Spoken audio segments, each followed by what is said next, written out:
Thank you.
Come on everyone, bring your cup of tea if you haven't finished it, because we need to get started.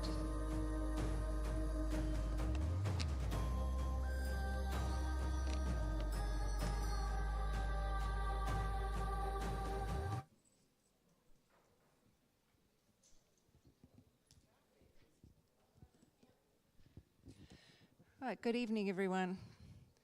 Thanks for staying here from the 7 o'clock session. My name's Jo Curtis and I'll be the MC for the rest of the evening.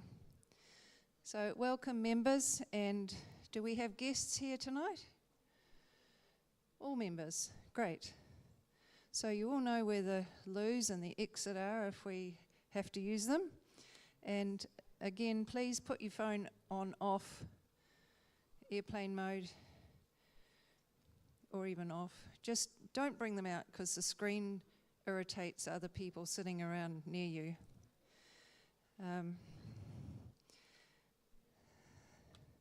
So just a couple of messages while I think of them. There are prints, 6 prints up on the wall over here. If those are yours, can you please pick them up and take them home? And, oh, there they are. Floodlit. Those 6 prints, do they look like yours? Don't take them if they're not yours, but we need the prints to go home. And out on the desk, as you do go home, there are name tags. People who have joined recently and got their name tags printed, they're out on the table, so please pick those up. The program tonight is MDC first.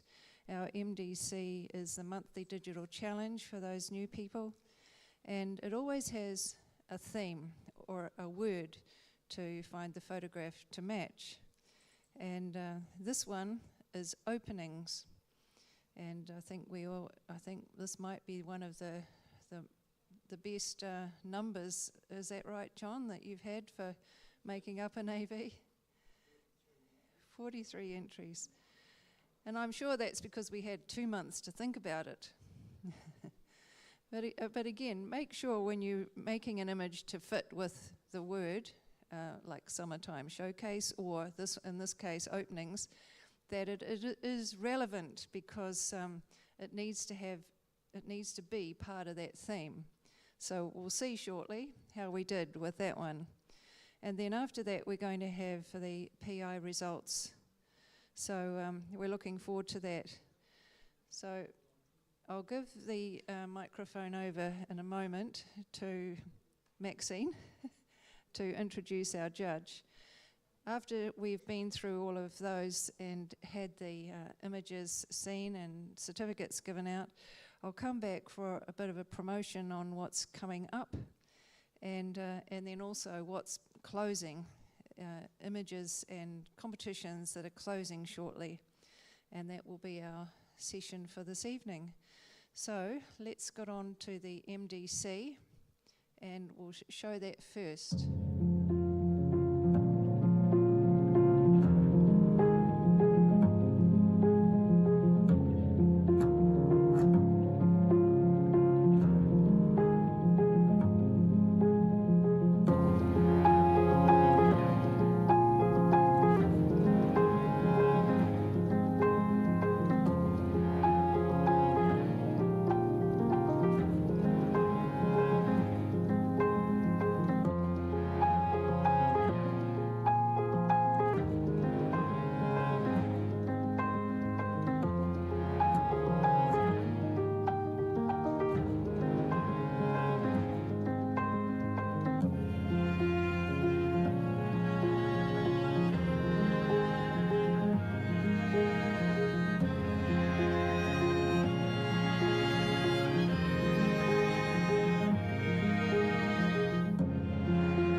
What a great selection that was.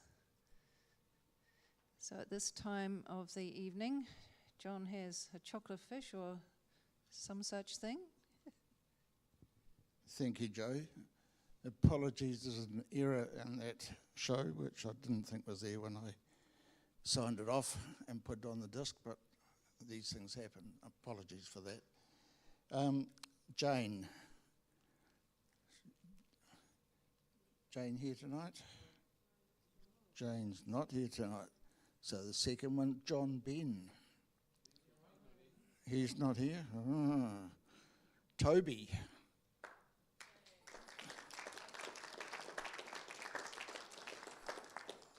Toby's becoming our wee champion. He's appearing up here mostly. Just stay here, Toby, for a minute. We need to select the theme for next month. So can you give me a number between 1 and 7, please? 5.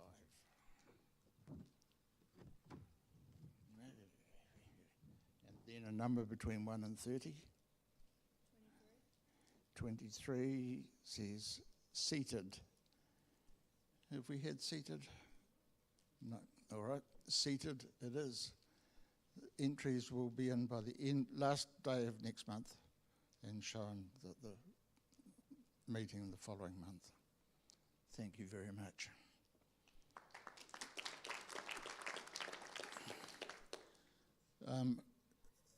MDC will be closing for this month. It closes tomorrow and will be shown on the 27th of March. I think it is the last meeting in March.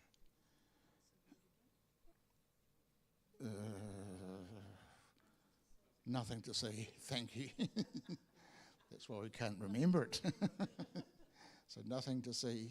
I haven't checked the numbers of entries. But thank you very much for your participation. Thank you. Thank you, John, and thanks for putting all of that AV together. That's a lot of images for MDC. See if we can keep them busy next month as well. So now the next part of the program is to have a look at the results of the PI, our first one for the year. And to introduce our judge, who is from Tauranga, is Maxine. Yes? Maxine.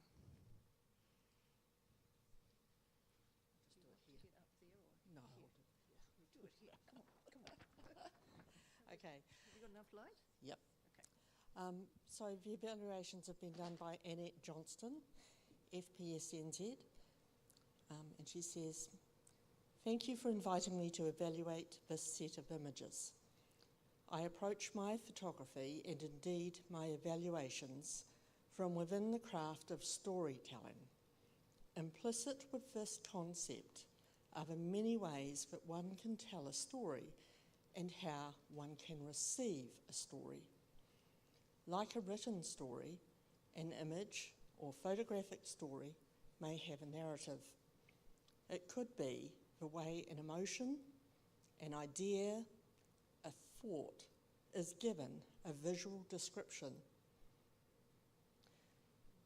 A story may be of a place that has a history or a future, how it is in one very small moment.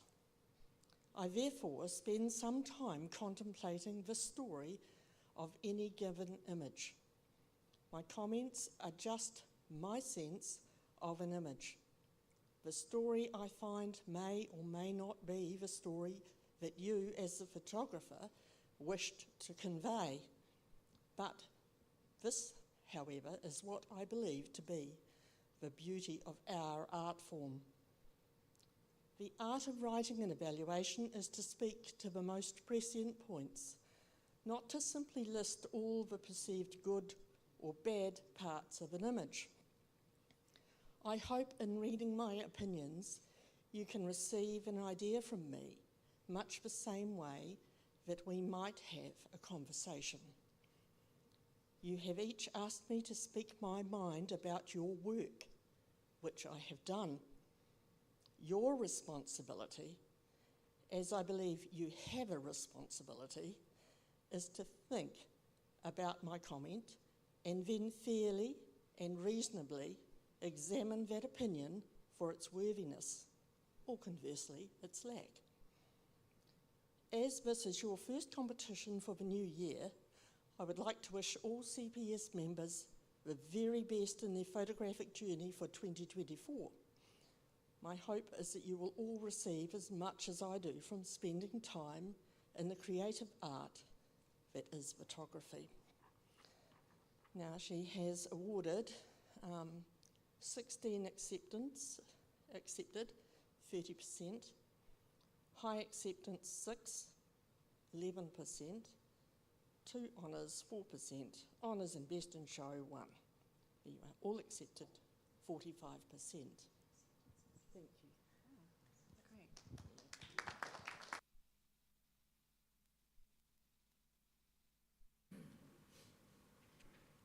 Can everyone hear me okay?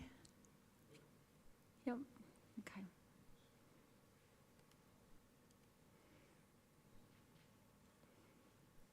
Score 1, rushing to deliver. I enjoyed the swirling colours of the image fore and mid-ground. The blur of the petrol tanker was for me an unwelcome interruption. As I thought about the why of my unease, I concluded that the movement of the tanker bisected or cut through the swirls, breaking up what may have been just an exploration of space. The sky is liberally speckled with 20 or more dust spots, which, as we say, once noticed.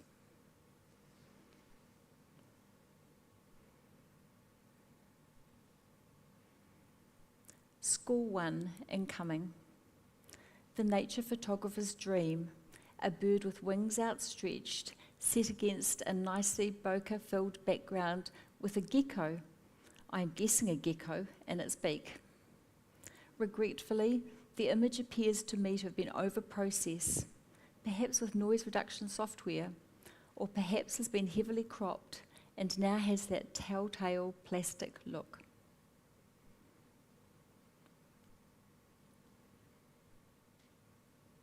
Last bus. Sitting almost entirely within the shade, this bus number 157 seems not to be in use.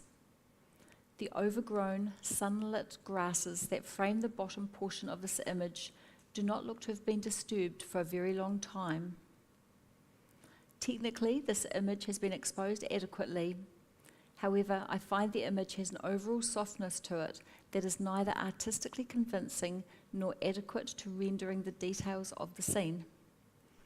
I wonder if the photographer explored other angles or even considered some small intimate scapes within this old beauty. I am left wondering what stories this vehicle could tell.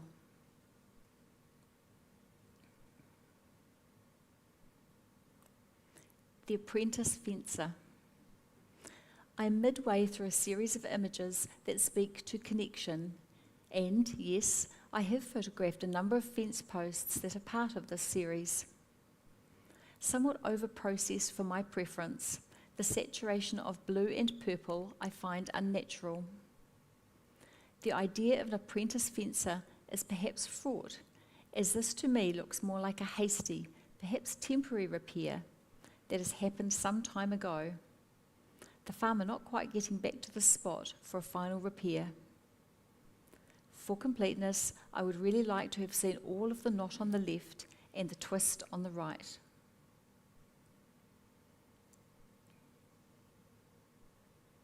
Frosted feathers. I enjoyed the curve of ice and the golden light on what is, I think, an uniced part of the feather has appeal.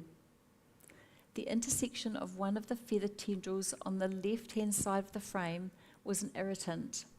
It spoiled my journey and made the composition seem less careful. The crystals of ice are not as sharp as I would like, and I wonder if this is a case where a focus stack could have been employed.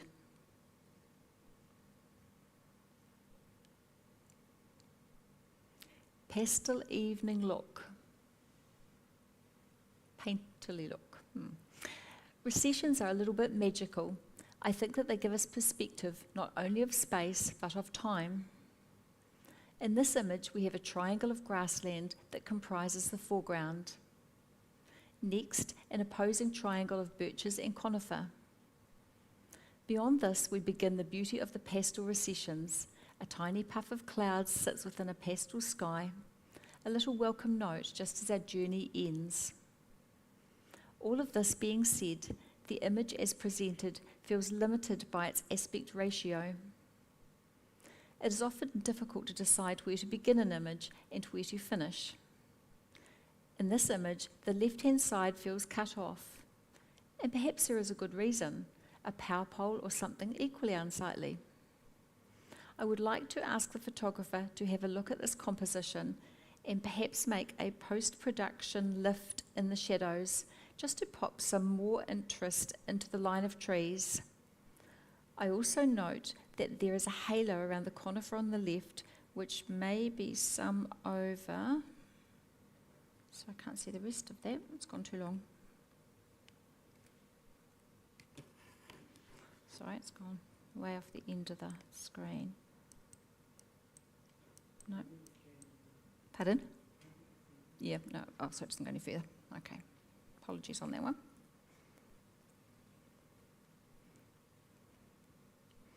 Now I've wrecked it.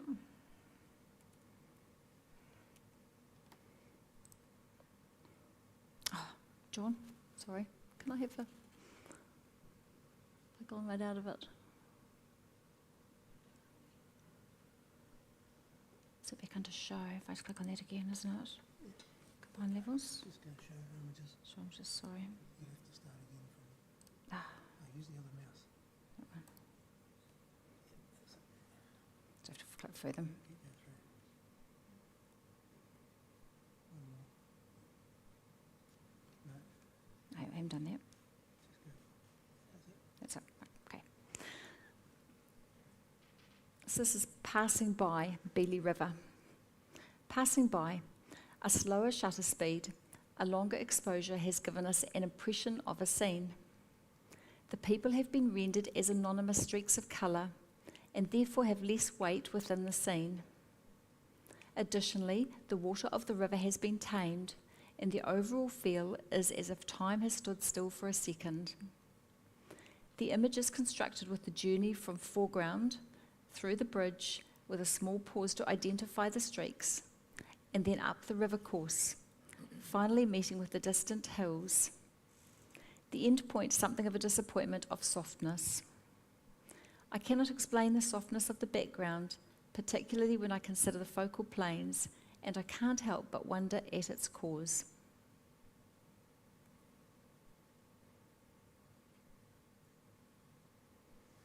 City elephant. Street art does add literal and figurative colour to our cityscapes. The very shallow depth of field has made the hero of this story the sign. It is the most in focus and therefore the most important part of the image, leaving the seat and the elephant mural mere counterpoints. Perhaps if I had more information, or if there was another element, or even if I knew the place the scene is found and therefore had more context, this image would have made more sense to me. As it is, I am left to wonder at the message, wish you were here.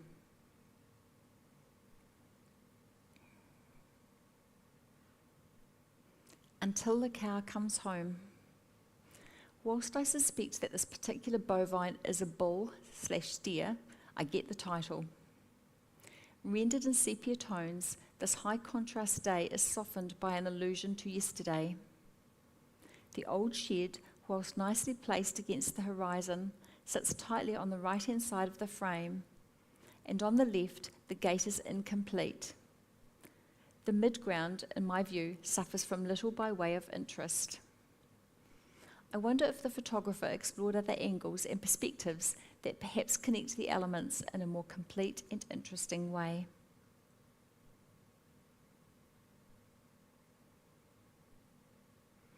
Storm in the mountains.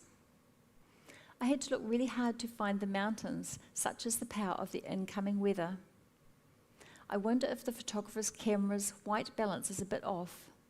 This image to me has quite an unnatural teal blue cast to it, something that is quite easily remedied in post-production. Compositionally, I wonder if the photographer would consider a crop that removes the bottom third of the image. The view over the water is perhaps not as interesting as it might be, with the majority of the story starting midway in the frame. I hope you didn't get caught in the storm.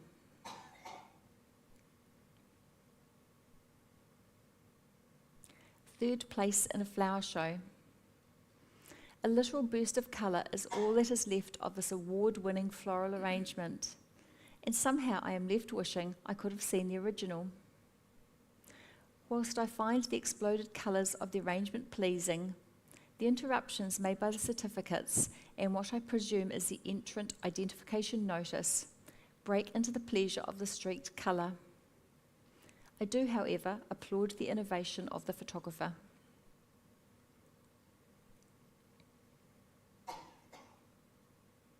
Dancing on Water, River Avon, Christchurch, New Zealand. Either landing or just flapping its wings, this duck has been caught in ordinary duck action. I enjoyed being able to see a crisp head be speckled with water drops. A clear view of the eye was a bonus. The wings, just a blur, tell the story. As presented, this seems a lot of image and not all that much subject, and I would ask the photographer to consider a crop to further highlight the action of this bird.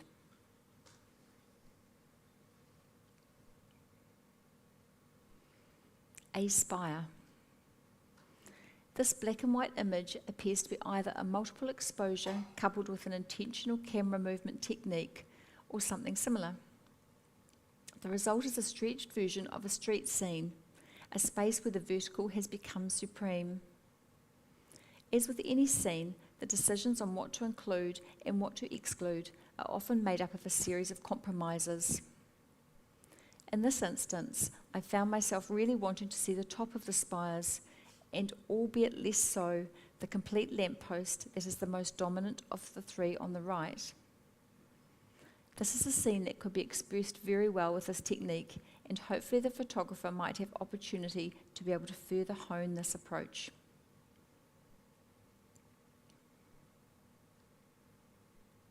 Score 2, Smooth As. I spent some time contemplating the various flows of cascading water within this capture. The chosen shutter speed has nicely revealed different speeds and volumes of water as it cascades within the vibrant moss-clad surrounds. The image is sharp throughout, and some difficult exposure challenges have been mostly well managed. The exception being some critically blown highlights at the head of the main waterfall. I love waterfalls, and I must add this one to my list of places to go to.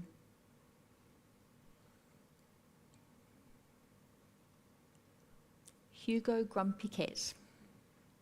I once overheard a little girl ask her mummy why that lady looked so angry, as in me. I wasn't angry, just in a hurry to catch the post office as it was near closing. Hugo may just have one of those faces that look grumpy. I find the placement of Hugo within this frame unsettling. I considered suggesting to the photographer a crop, but then couldn't decide what to leave in the frame and conversely what to exclude. I then wondered what this image would be like in black and white, a conversion that would reduce the jarring, saturated leaves and the many textures of the wall that fight for my attention, distracting the eye from the nicely detailed Hugo.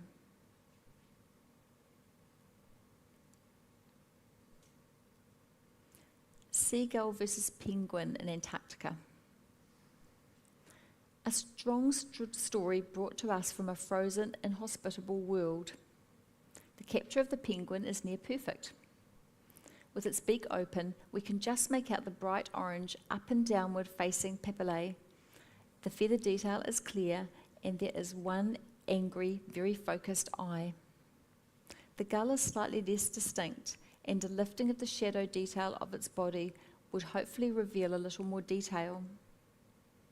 The snow is slightly grey in appearance, and I wonder if the photographer might like to re-evaluate the post-production of this image, just to make the whole image pop a little more. This is a wonderful story, and in my view, a little more work doesn't make much sense, might improve its final iteration.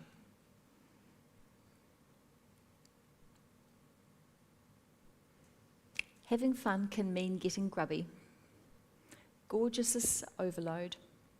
The blonde fountain of hair with its wayward baby curls frames 2 picture-perfect blue eyes and a sandy face. I smile. Whilst this is no doubt a treasured image of a sweet childhood moment, I wonder if the photographer had just been a touch lower, we would have engaged even further with the wee girl. Currently, I feel my view is the looking down variety, rather than a view that meets Grace at her level.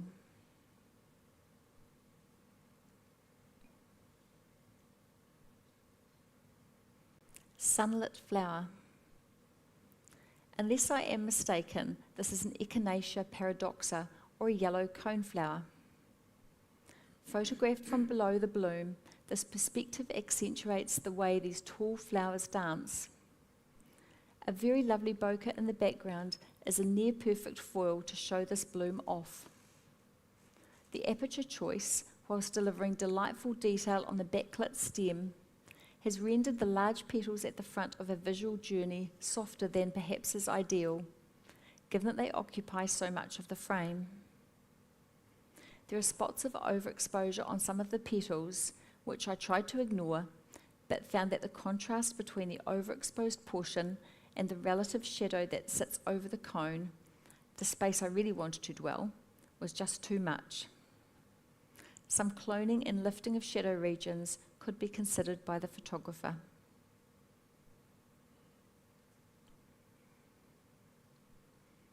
Shelties. When I was a child, we had a sheltie by the name of Basil, named after the then famous puppet Basil Brush. They have the same tail. You have done well to get these 3 often energetic specimens sitting nicely together and in a shaft of convenient light. I appreciate the well-managed white regions of the lighter fur. However, I find that the shadow and black regions are just too dark, with an attendant lack of detail. The photographer may like to relook at this image and make some post-production alterations within the shadow and black regions, just to see if this does indeed give a little more of the proverbial pop.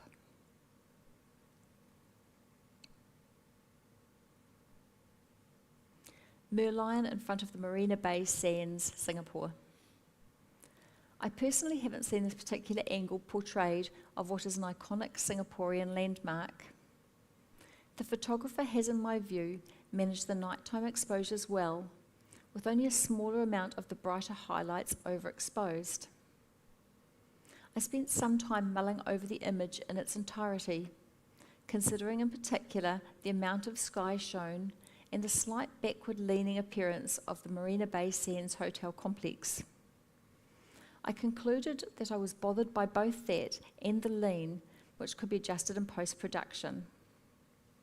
The sky, whilst I often like a large amount of negative space, feels just too much, dwarfing these magnificent buildings. But then again, perhaps that was the point.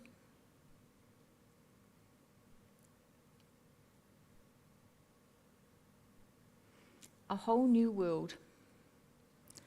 I won't begin to imagine the exact of how this otherworld style image. However, I am enthralled by the dynamic colour palette. The floating ball and its reflection seem to have arrived in front of a plane of energy that comes in waves, yet with some electrical interruption. An interesting and thought-provoking image.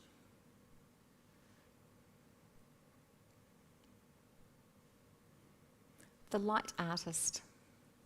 An interesting series of patterns and colours that remind me a little of the images one sees within a child's kaleidoscope.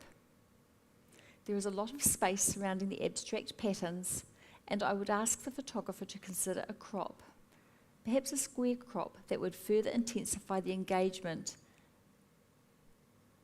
with just the rather intriguing abstractions.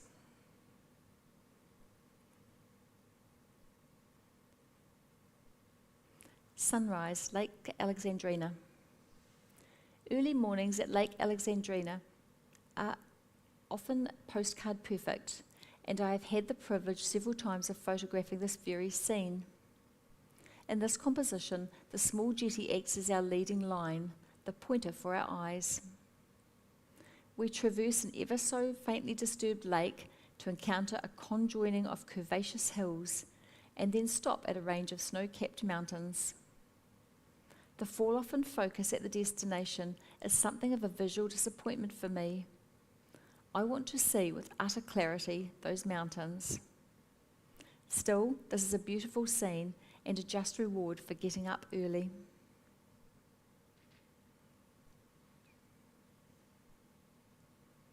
Summer swim. I remain a fan of high-key, minimalist-style images, so in many ways this was an easy image for me to consider.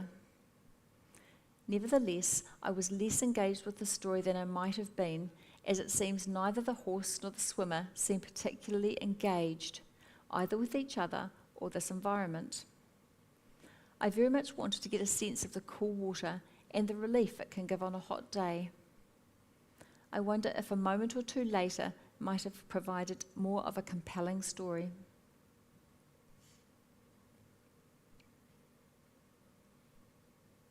Pie is delicious.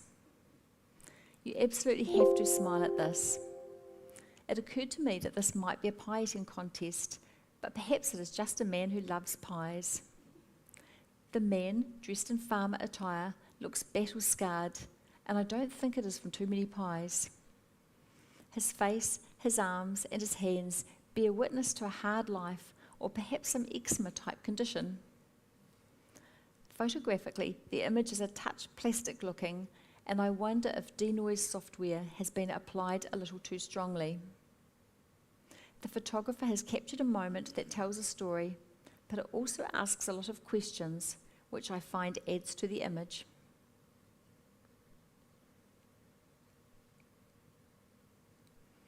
Gull chick and abandoned egg among grass stalks in earthquake ruin. Settled in its natural, albeit new natural habitat, this gull looks to be patiently waiting, perhaps for its respective parent.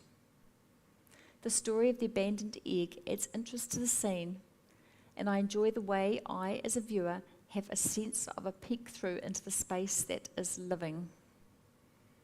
The photographer has handled some difficult lighting mostly well, with the feather detail a little blown out on the head and on the far side of the bird. But I very much enjoyed seeing the feather detail on the wing.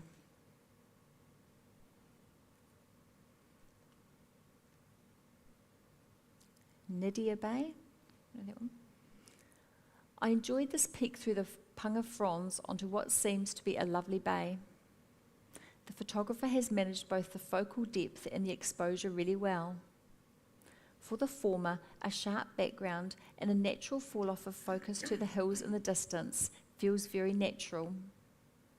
Both the colours and the tonal range are complete, with the exception being the sky, which is arguably a touch bright. I could see this image as part of a calendar.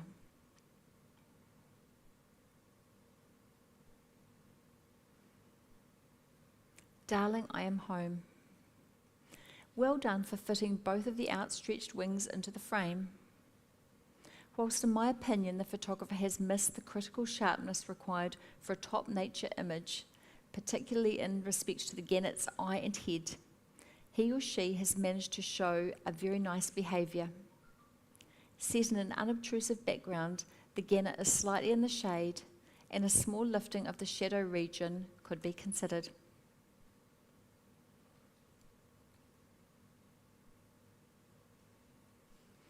Rarotongan sunset. The four silhouetted figures, two with what I take as cell phones, the others just enjoying this magic, are the immediate focal point. The old jetty, shown here during a low incoming or outgoing tide, looks as many jetties do. A not so very beautiful but ever so functional man-made structure, often found within a beautiful space. The choice of the letterbox aspect ratio allows us a broad sweep of this vista. However, it is in the left 2/3 of the frame that I dwell, leaving me to suggest that the image may become more if the right-hand third of the frame is cropped away.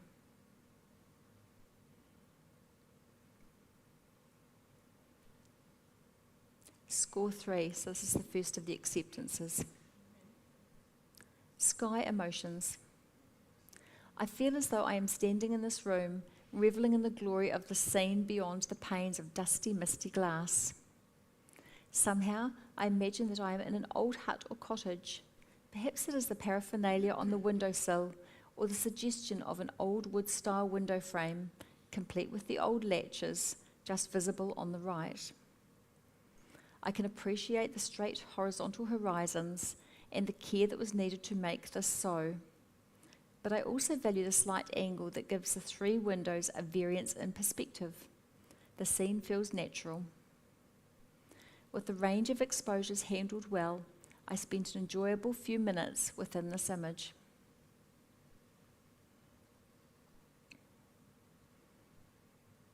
Faded glory. For me, the most interesting stage of a bloom.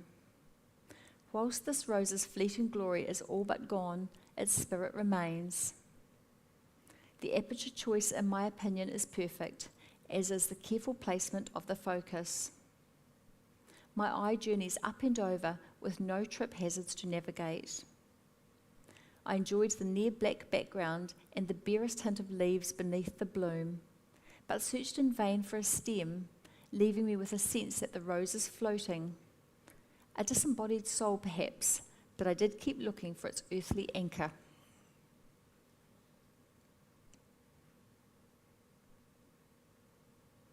Poppies in a row. Nearly my favourite flower, Iceland poppies always make me smile.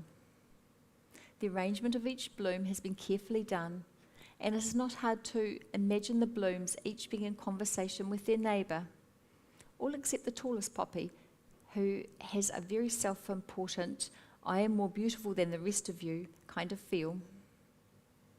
Placed on what I presume to be a light box, the grey of the background, while slightly textured, sits a little in no man's land, not white enough nor coloured enough, and ends up for me to appear slightly dirty. I appreciate the very coloured border, but wonder if the photographer might consider a fine, more refined variant.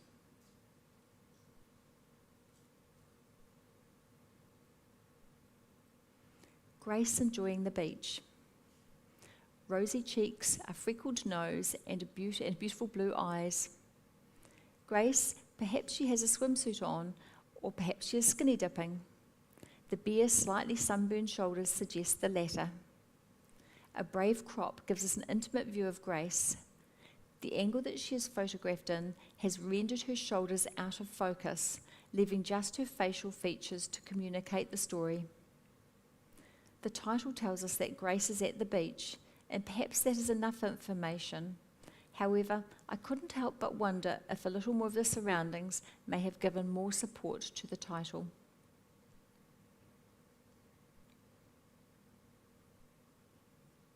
Venice.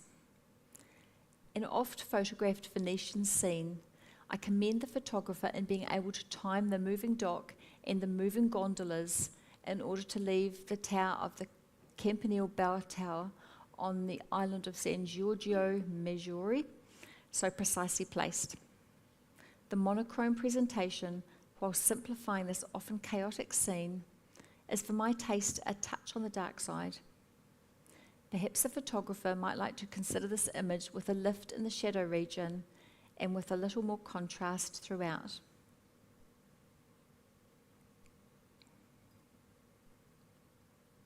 The ibis and the fly. I wonder, did you see the fly and take the image, or did you notice it when you were looking at the file on the computer?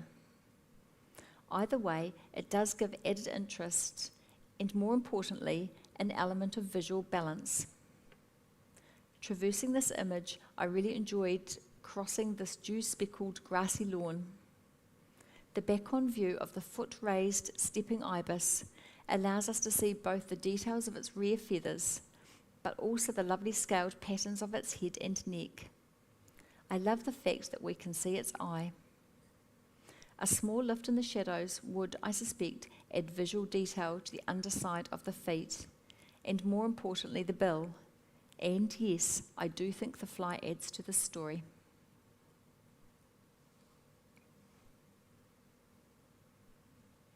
Whispers of Magnolia. Rendered in shades of cerise, this image does have the quiet that one imagines a whisper to look like. Whispers have an intimate quality. They render untrue the notion that volume is power. The two unfolding buds are balanced by the third. The latter is but a suggestion of the majesty that is to come. Technically, the softness of the leading stem is the only irritant for me in an otherwise pleasing image.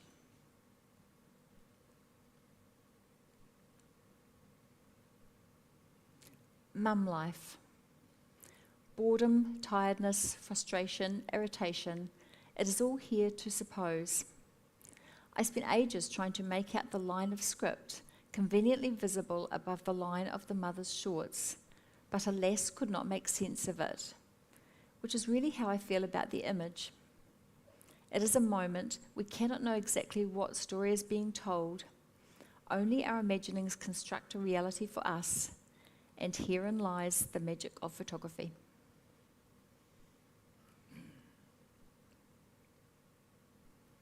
Copper Water, Littleton. A pleasingly straight horizon is mirrored with the placement of silhouetted land. Mirrored as in they both take up the same amount of visual space. In the space that is between, our eye is able to quietly meander amongst curved fingers of land before landing on the port lights.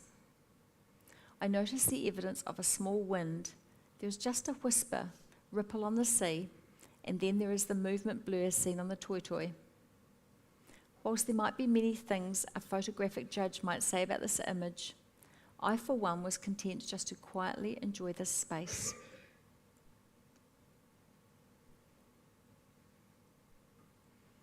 What else? Sigh, the ubiquitous cell phone. A few square inches that now seems to occupy far too much of our attention. Perhaps I am just old. Whilst I don't like Nespresso coffee, I do like George Clooney, particularly his smile. Aside from a touch of oversaturation in the blue of the sky, this is a fun and colourful street-style image that I have enjoyed exploring.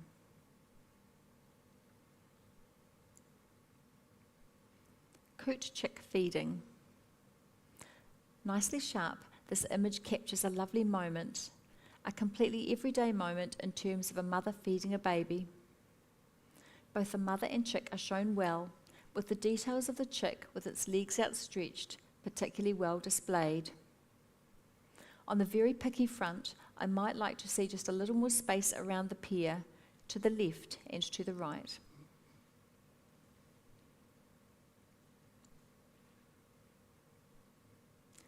All angles. The black and white conversion has of course simplified this image into a story about lines and angles. The feathered sky a mere finishing point for our eyes. I considered the backward slant of the building and wondered, should I suggest that the building be straightened, as in straight on the vertical? I didn't really come to a conclusion and did eventually stop worrying about such technicalities, deciding instead to simply enjoy perusing the squares, triangles, the light and the dark.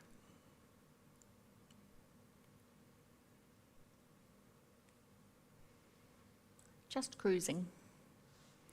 Mirror-imaged cuteness, this duckling does evoke an awe moment. The green-tinged water ripples are, for me, a very nice bonus. Whilst I do not usually mind centrally placed subjects, I wonder in this instance if a crop from the bottom would strengthen this particular image. This and a little lift of the shadow region on just the duckling could be considered by the photographer.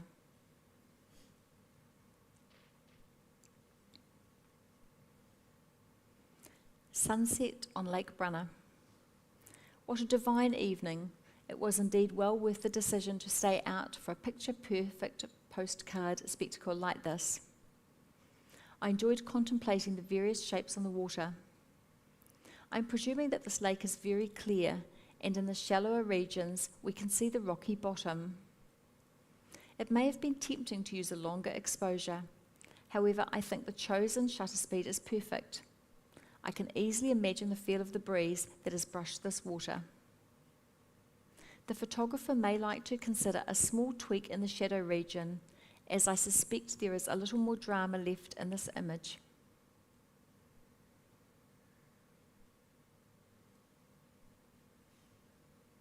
The cropper. What a life. It is perhaps incongruous the way the world is at once so familiar and so different. Dressed in Western style clothing, this person, I couldn't really decipher age or even sex, is working in a way that is now unthinkable for most of us. Travel photography reminds us that all is not what it seems. It opens our eyes. Photographically, this image is slightly less in terms of pictorial quality.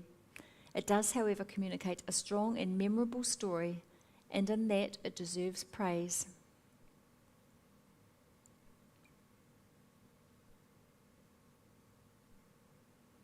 -12.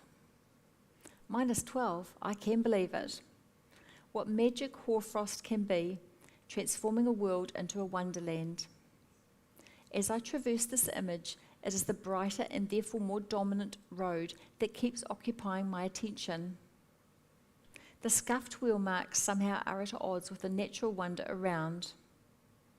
I came to understand that I wanted to be caught up in the mystery of the where does the road go to. However, I simply wasn't.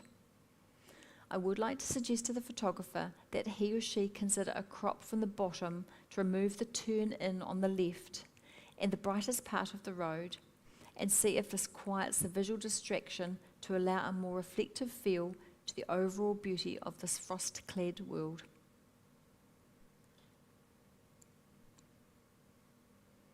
Score 4, this is the first of the high acceptances, boulders. A trio of focal points, each kissed by near orange morning, evening light, give anchor within this frame. The image is incredibly sharp, almost too much so for my taste, but then again I feel as though I can reach out and touch the surface of the boulders, dip my hand into the reflection, and feel my feet sink into the mud. Beautifully managed colours and tonal range. I would love to see this image printed.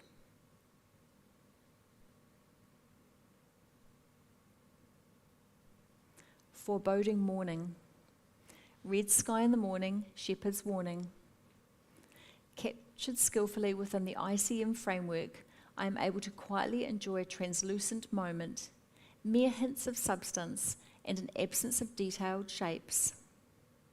This is an image that I suspect could be viewed over and again, each viewing bringing forth different levels of impact, engagement and emotional responses. It has a timeless quality.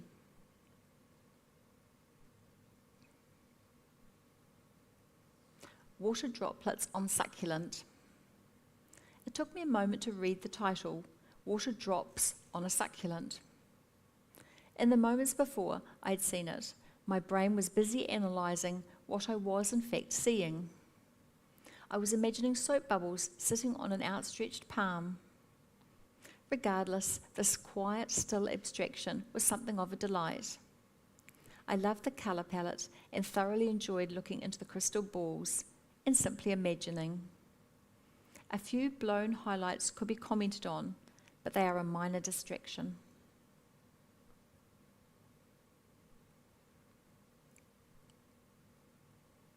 Best friends.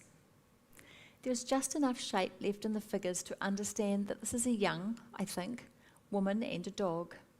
The latter looking, as good friends do, at his mistress in that certain way. Aside from the one dust spot at the left-hand bottom of the frame, this monochrome ICM technique image transports me into a peaceful and wondrous place. I can imagine the feel of the water around my ankles and the sound of the tide as it undertakes its relentless journey in and out.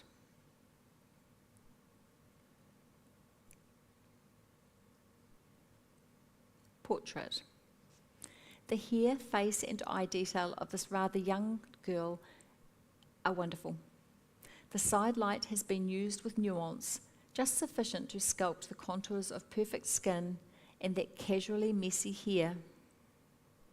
The glance out the side of her eyes, the twin dimples and the upturn of her lips speak to confidence and not a little character. The slight Vaseline smeared effect on her clothing and the busyness and the relative brightness of the background tends to steal my attention away from just the girl. However, this may merely be a personal preference on my part.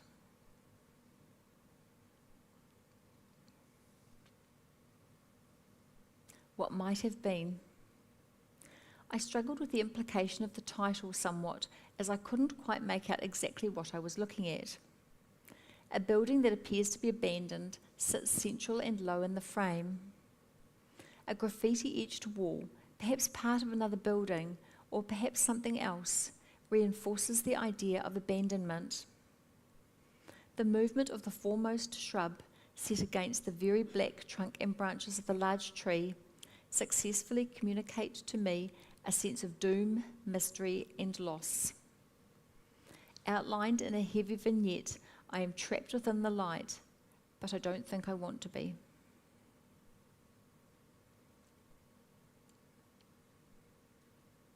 Score 5, honours. Frontal impact. I wonder, do we need to see the eyes? A beautifully placed subject in this frame, we as the viewers have become suspended within an action-filled nanosecond.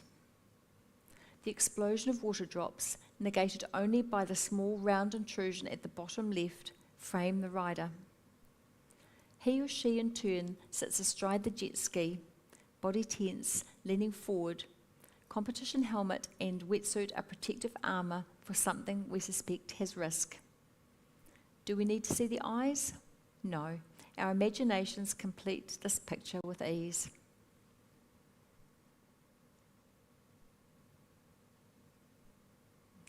Innocent child. I wonder about this title. Innocent as in, well, I'm not sure. Perhaps just that there is a perceived innocence implicit to childhood. I found this image confronting. We are so close to this wee girl, we can see every pore of her skin, and there is something of her discomfort evident in her gaze and in the tension of her mouth. I wondered what the scars are on the corner of her mouth. This is an image that I found I didn't enjoy. However, it is utterly compelling.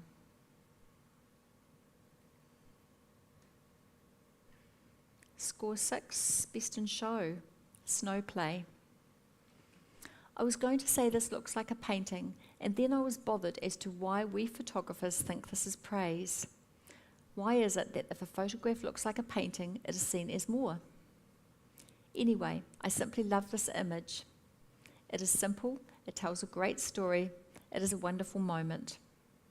The capture of the snow, dotted as if placed carefully with a Photoshop brush, completes the picture. Whilst there may be a hint of overexposure in the odd place, it is unreservedly forgiven.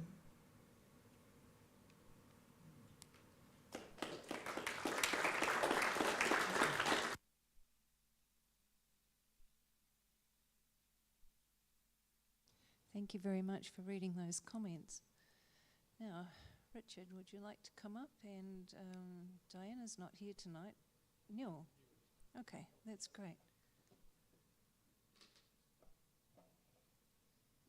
So, one of you can have this. When they come up on the screen, that one. Just check, is it Toby Mears? Toby Mears, yeah. Okay. So, you just Toby Mears, congratulations, and his picture will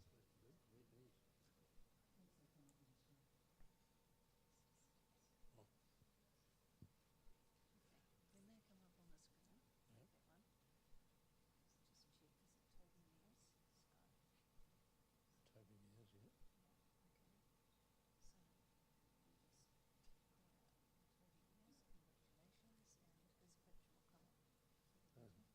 Yeah, it is. Unaccustomed as I am, and first time in front of this microphone. Excuse me. Terrible. Toby Mears, congratulations, Sky Emotions.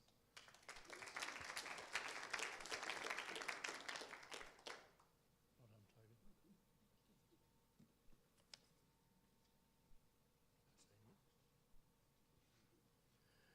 And then Faded Glory by Alan Moore.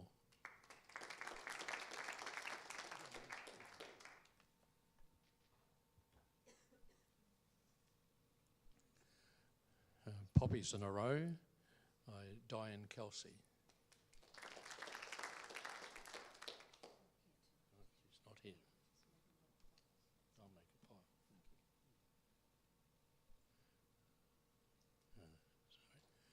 you. Grace Enjoying the Beach by Bonnie Steekamp.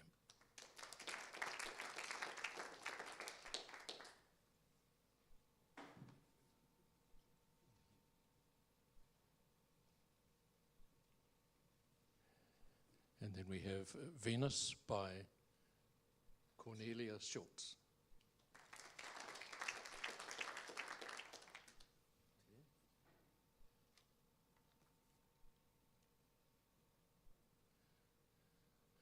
Next, The Ibis and the Fly by Dorian Liebert.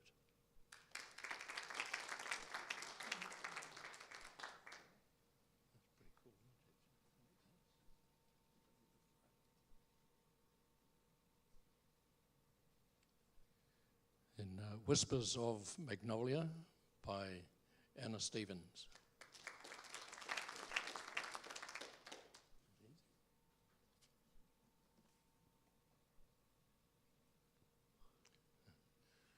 Mum Life by Pip Wright.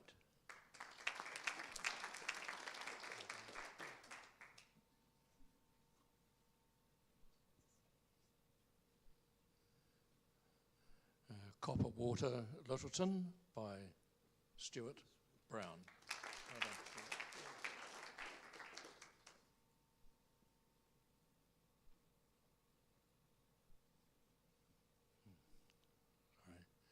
What Else by Ray Winwright.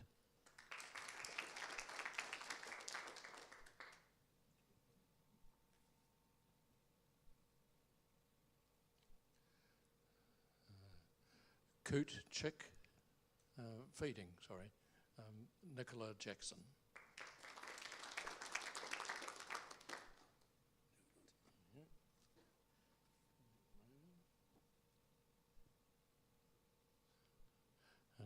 All Angles by Nola Sumner.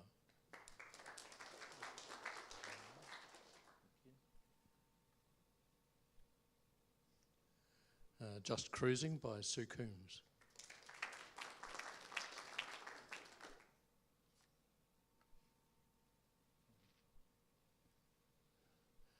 Sunset Lake Brunner by Karen McConaughey.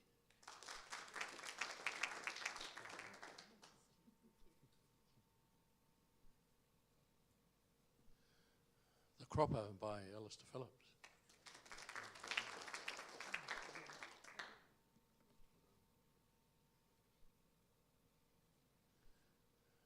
And then, does that say? Oh, Minus 12 by Peter Curtis. Oh, sorry.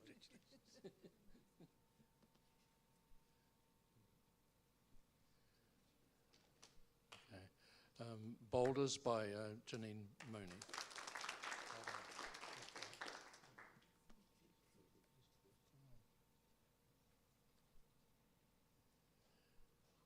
Foreboding Morning by Francesca Davies.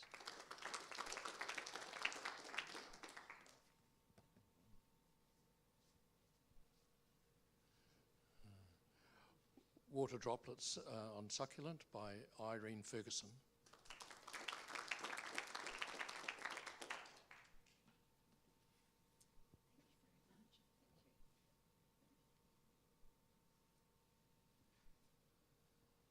And Best Friends by Dawn Kirk.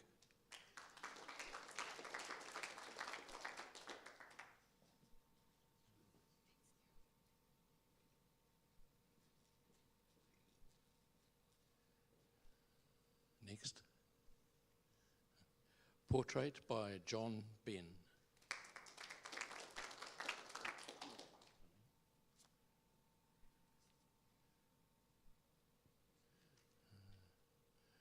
What Might Have Been by Hee-Chan Kim.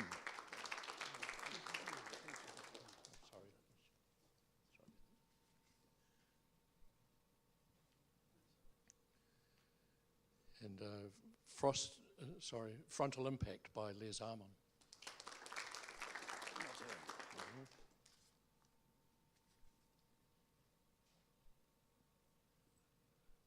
An Innocent Child by Newell Grenfell.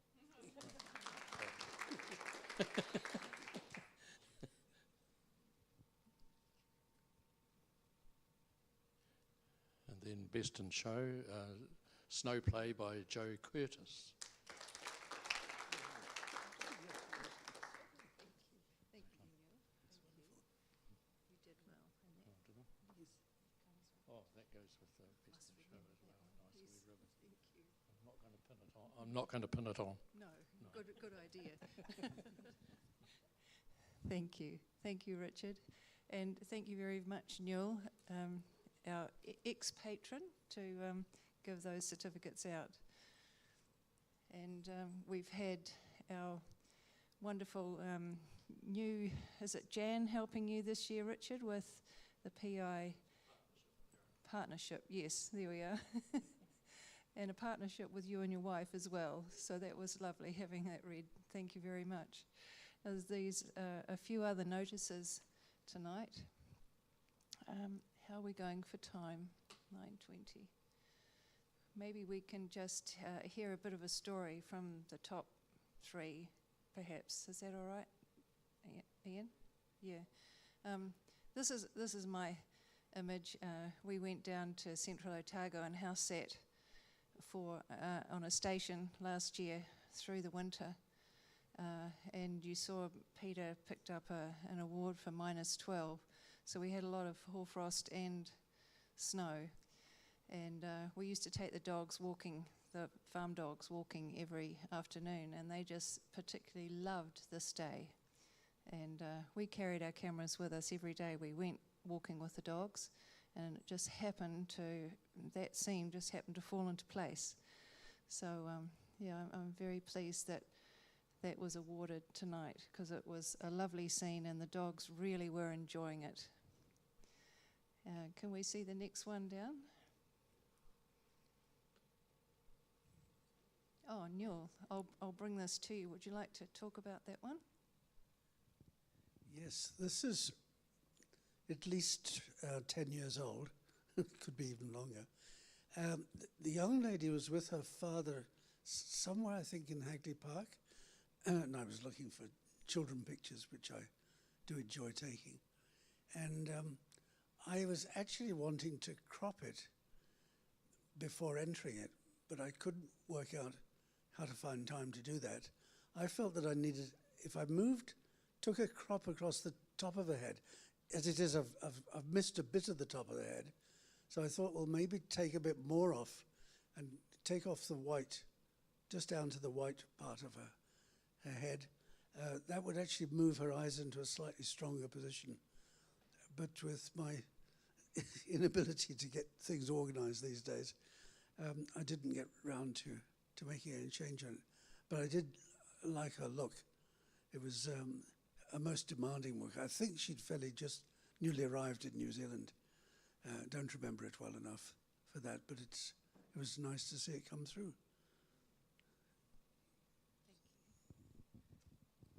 Thank you. And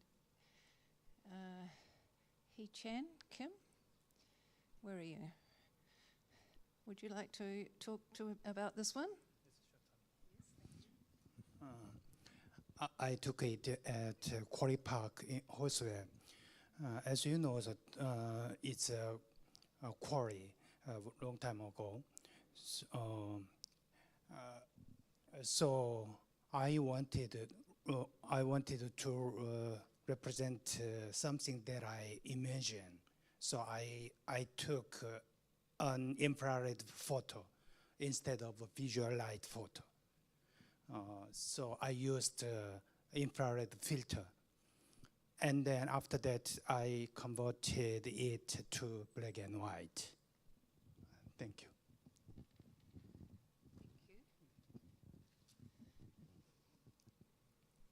Thank you. And do we have one more? Oh, well, John's far, far away. He can't speak to this one. And Dawn. It's your lucky evening, Dawn.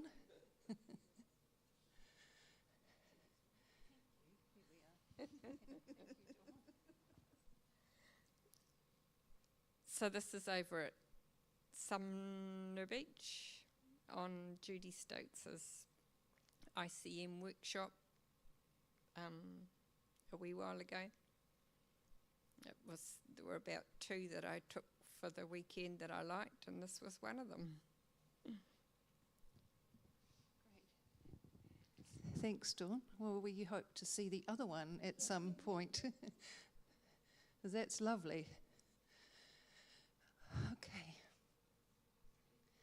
Just to complete the evening, there's a couple of promotions coming up. Thanks for the lighting. So I'd like to introduce the creative evening that we're going to have next Wednesday on the, whatever the date is, the 6th of March, is it? Next Wednesday, anyway. Here, we're going to have a hands-on workshop which includes ice. And we're going to freeze flowers and twigs and whatever else we like in ice and bring them along. So you need to do this homework this week and bring your esky along with your ice blob in it and all the camera gear you think you need, and we'll sit together in groups and make these photographs that will be quite magical. Now, we were going to show a wee video explaining the technique tonight, but we've run short on time. So what we're going to do is send you a link to a video that is easily found on the internet, on a YouTube video, to explain this. So have a look at it and get your gears together. You've got till next Wednesday to make a block of ice and bring your camera gear along. It should be a really fun evening. Diane Kelsey is going to run that workshop, and so be sure to look out for either a Facebook entry from her or an email. Then she'll give you a list of things that we'll need, and you can do the rest. Does that sound like a fun evening? Yeah, I think it's going to be great. So that's the introduction to the creative ice for next week. The promotion, 6th of March, next week, we're going to have the results of the print, the first print session for this year. The 13th of March is going to be a sunset shoot because these rooms, again, are not available. So a good sunset shoot. And I just love that sunrise that you had, Heidi, up there tonight. If we go down there for a sunset, it could be just beautiful, couldn't it? Yes. Well, but this will be a sunset. Yeah. And on the 8th, a bit further on, April the 19th to the 21st, this is a workshop that is really well patronised, and it's a fungi trip. So every year we go to the Boyle River. So it's going to be April the 19th to the 21st. All the information about it has just been put on the website this evening. So have a look at that. If you like getting wet, lying in the moss and taking photographs of these amazing little magical creatures that grow under the trees and in the moss, that'll be the weekend for you. It's a great weekend of camaraderie as well, and you stay over at the Boyle River rooms. Now, the next one, closing soon on the 28th of February, which might happen to be today, is a natural history PI. So that's a digital PI. If you haven't put one in already, you'll need to leave pretty smartly to get it in before midnight. 29th of February. That's not quite right. Anyway, nothing to see is our MDC. Yes, thank you. And then on the 6th of March is the PI number 2. So that's everything, I think, for tonight. And so there were a few firsts tonight, and thanks for that 7 o'clock session with Dennis. Are you still here? Maybe not. And all those people who contributed to those summertime images, that was great to see. Thank you. Also, thank you to the people who opened and going to close as soon as we leave tonight. The meet and greeting people. People up there on our sound, thank you tonight. And projection, Ian, thanks. And John, were you doing supper at the 8 o'clock session? Anyway, thanks. Oh, okay. Yeah, all right, thank you. It's always good, isn't it, to have a break and a quick cuppa and a chat. So, Janine, thank you for reading that tonight. She gave some really good points, didn't she? Yeah. And Richard, thank you very much for your first time in organising the PI and giving out the certificates. Thank you. Yeah. And, well, at the end now, I invite you to next week's program. Drive safely home and good night.